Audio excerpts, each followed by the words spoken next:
Hindi ko po alam kung bakit ako yung nandito ngayon. Sabi ko nga po nung sinabi ni Jaya na magsasalita daw ako, at muna ako punta nung bakit ako. Ano po, hindi ko po nakita yung sarili ko na nandito. Hanggang ano lang po, song leader lang po ako. So bago po tayo magsimula ng pag-aaral po natin sa gabi nito, manalangin po muna tayo. Panginoon, maraming salamat po sa panibagong gabi na muli, Panginoon, ay nagkasama-sama kami sa iyong bahay-sambahan, umaawit, nagpupuri sa iyong dakilang pangalan, Panginoon. Panginoon, bilang tagapagsalita po ngayong gabi ay bigyan mo po ako ng katalinuhan na nagmumula sa langit kung paano ko ginawa ang message na ito, Panginoon, ng mga nagdaang araw. Ang katalinuhang ibinigay mo sa akin noon ay ibigay mo rin sa akin ngayon ng doble, Panginoon. Hayaan mo, Panginoon, na ikaw ang magsalita para sa akin at ang pangalan mo ang mataas sa gabi ito. At naniniwala kami, Panginoon, na ngayong gabi ay hindi kami aalis ng iyong tahanan na walang dalang pagpapala, material man to at spiritual, Panginoon. Ito na lamang po ang aming samo at dalangin sa tanging pangalan ni Jesus. Amen. Ayan, so hindi ko po alam kung paano sisimulan. Nasanay po ako sa pagtuturo, hindi ko po alam kung applicable ba. Ano po? So, pagpasensyahan nyo na po kung ano yung magiging daloy o yung flow po ng pag-aaral natin ngayong gabi. So, bago po tayo pumunta sa ating main topic, tignan po muna natin ano po ba ang ibig sabihin ng Pasko. Ano? So, kapag sinabi po nating Pasko, Pasko nga po, wait lang po. Ito po yung sinasabing celebrating the birth of Jesus. Naniniwala po tayo na tuwing sumasapit ang Pasko o sasapit ang Kapaskuhan ay doon ipinanganak ang ating Panginoong Jesus. Even po na wala namang sinabi sa Bible na December 25 ang kapanganakan ni Jesus, pero naging tradisyon na po ng mga Pilipino, bakit may multo dito dito? Naging tradisyon na po ng mga Pilipino ang i-celebrate ang Christmas bilang pagkilala sa kapanganakan ni Jesus. Next po natin ay yung salita pong giving, pagbibigayan. Ano po? So hindi naman po literal na tuwing Pasko lang nagbibigayan, pero mas maganda po ang bigayan tuwing Pasko. Lumalabas po yung blue bills, yung yellow bills. Ano po?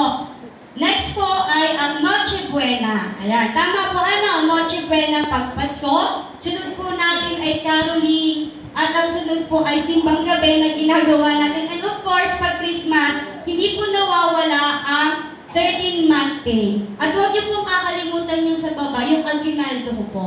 Kasi gipit na gipit po ako ngayon. Mamamas ko po ako sa inyo. Bago po tayo pumunta sa ating topic, meron po akong inihandang video dito. Panoorin po muna natin.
Ayan, so kung naiintindihan po natin, yung video po na ating pinanood ay napapanahon. Gabi-kabila po ang gera, ang kahirapan, ang gutom, at sa mga bagay po na nangyari ngayon, isa lang po tutulong sa atin. Ano po? Bukod po sa pamilya natin, pero meron po tayong Diyos na inaasahan. Yan pong video ay related po sa topic natin ngayon. Ang tunay po talagang title ng ating pag-aaralan ay Compassion of Christmas. Pero binago ko po siya, ginawa ko po siyang The Spirit of Christmas. Ano po ba talaga ang tunay na diwa ng Pasko? Kasi po kapag sinabing Pasko, caroling, kapanganakan ng dyan lumalabas si Ninong at si Ninang. Ano po?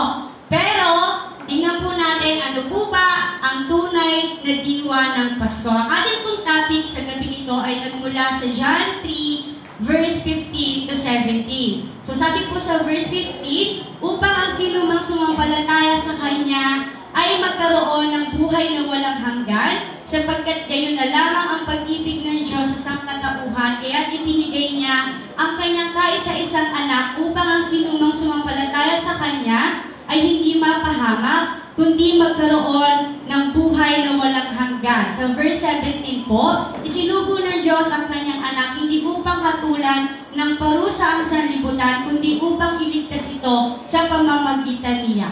Ayan. Sa verse po na to, meron po akong dalawang bagay na gustong ibigay sa inyo na ito ang nagsasabi na ito ang totoong diwa ng Pasko. Ano po? Hindi dahil sa Christmas tree, hindi dahil sa regalo. Ang unang puntos po ng Spirit of Christmas ay ang tinatawag po nating love.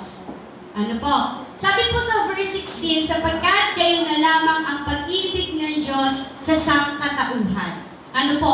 Bakit po ba natin nasabi na mahal tayo ng Diyos?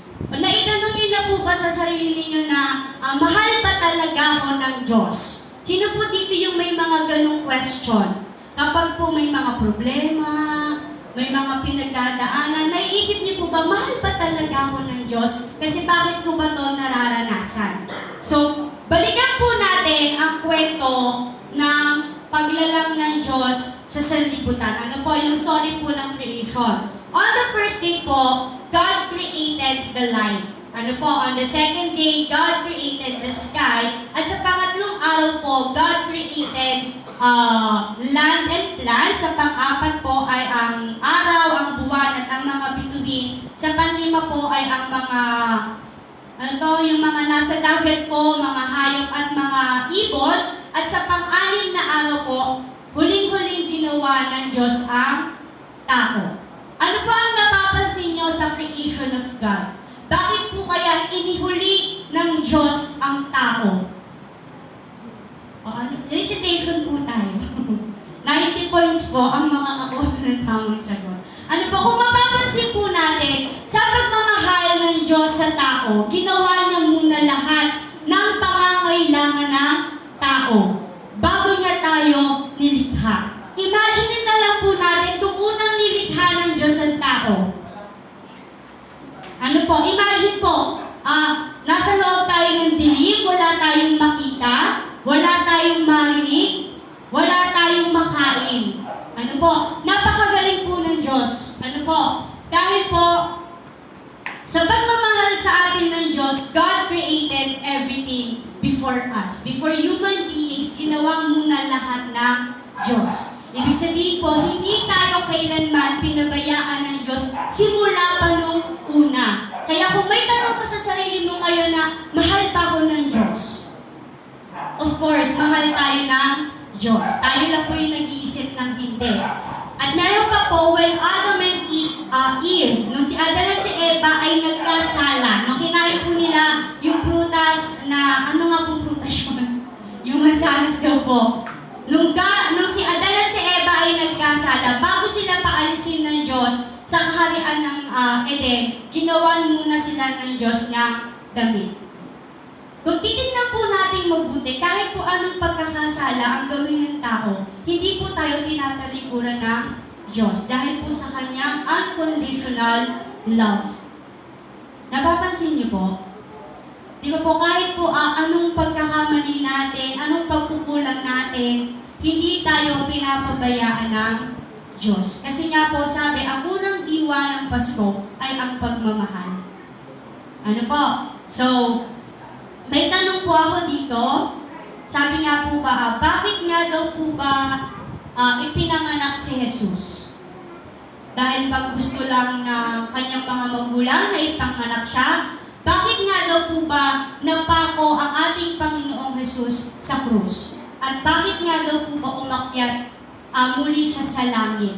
Dahil isa lang po ang sagot dyan, mahal po tayo ng Diyos. Lahat po nung nangyari, yung simula ng pagkanak niya, pagkapako niya sa krus at ang pag-akyat niya sa langit, dahil lang po yun sa pagmamahal niya sa ating mga tao.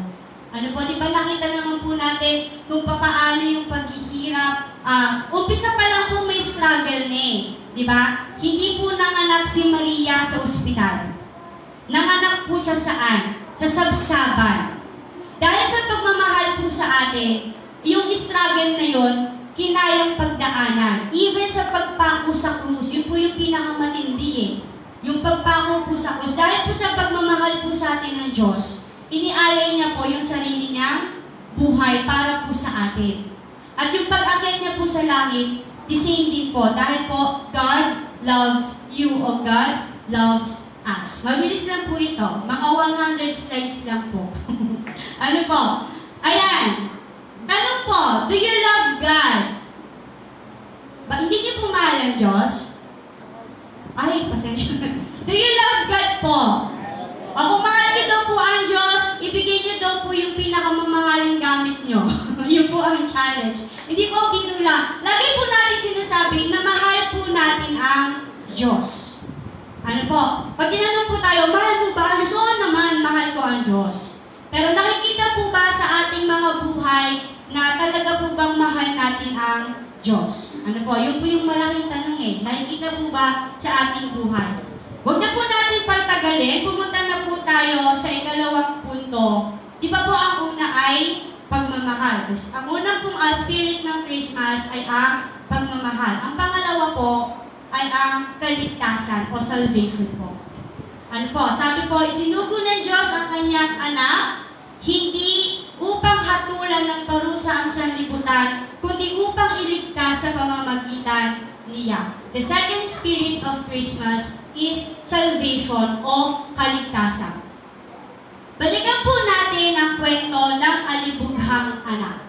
Alam naman po natin alam po natin lahat ang kwento ng alibughang anak. Kinuha niya yung kanyang yaman at ginamit sa mga makamundong bagay. Ano po?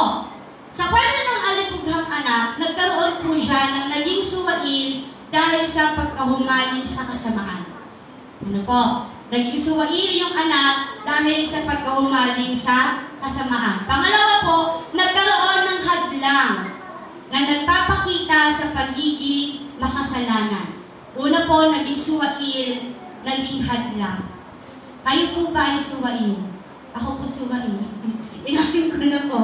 Ano po? Kayo po ba ay suwail? Nakagaya ko po. Ba't di po kayo maka-oo? Ayaw niyo pong umamin na no? Nagkakaroon po ba tayo ng mga hadlang na nagpapakita sa atin sa pagiging makasalanan? Ano po ba yung mga hadlang?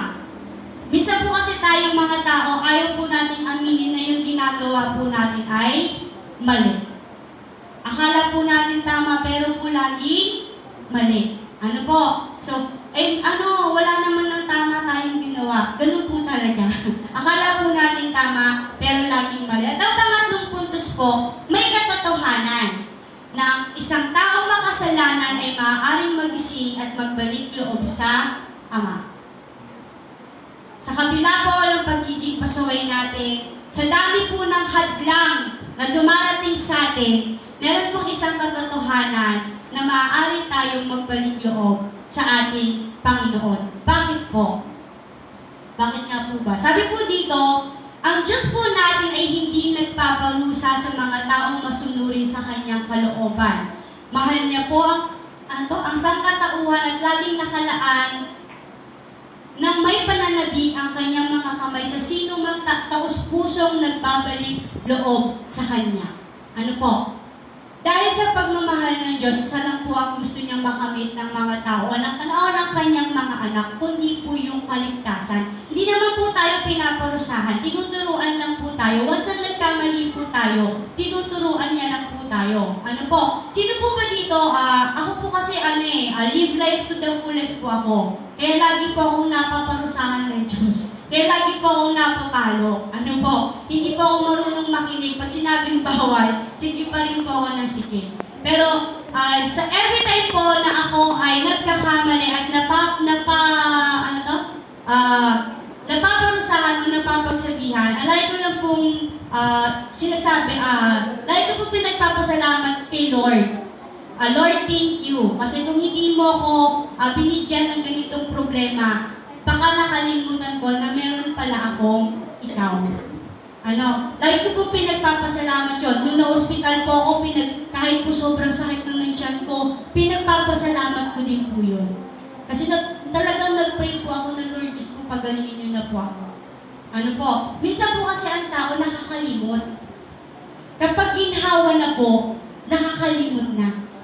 Kung sino ba talaga ang nagbigay ng kaginhawaan. Sabi po dito, kapatid, kaibigan, kapitbahay, at maging sino ka man, gaano man kadami at kalaki, ang mga nagawa mong pagkakasala, hindi ka tatanggihan ng Diyos. Matagal na siyang naghihintay sa iyo sapagkat ang lahat ay nais niyang magbalik loob ng may tunay na pagsisisi. So, dalawang bagay lang po. Una po, ang pagmamahal ng Diyos at ang kaligtasan.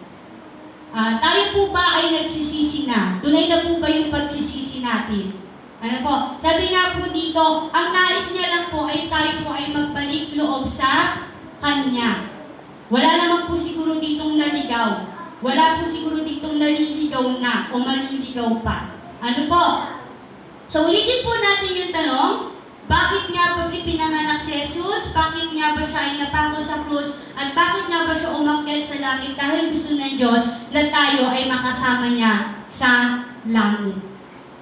Ang totoong diwa po ng Pasko ay ang kaligtasan at ang pagmamahal. Kaya po ipinanganak si Jesus, ang purpose niya po ay ang mahalin niya tayo at tayo ay maligtas.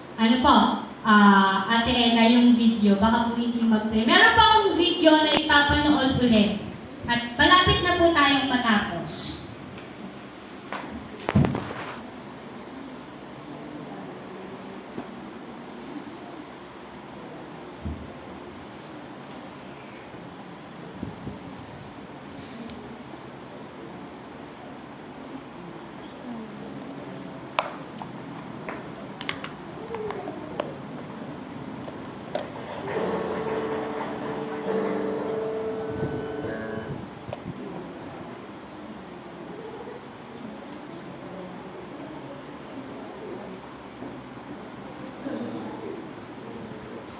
Ngayong gabi ay kuntiyak po ng mapaparusahan ang mga suwail. Mananatili pa rin po ba tayo sa katigasan ng ating mga ulo at ng ating mga puso? Ang Panginoong Diyos po ay matagal nang nananabik sa pagbabalik loob nating mga tao. Mahal na mahal po tayo ng Diyos, kaya niya sinugo ang kanyang bugtong na anak. Kaya may Pasko dahil sa habag ng Diyos sa mga tiyak na mapapahamak sa apoy ng impyerno. Sa gabi pong ito, the gift of Christmas is a very expression of God's love to humanity. So God wants us to be born again through His Son, Jesus Christ, so that we can commune with Him forever. God does not love you for what you do, but for what He is. So, lagi po natin iisipin na ang tunay po na diwa ng Pasko ay ang pagmamahal po at ang kaligtasan. Yun lang po ang gusto ng Panginoon na mangyari po sa ating lahat. Yun lang po, maraming salamat at Merry Christmas po sa ating lahat.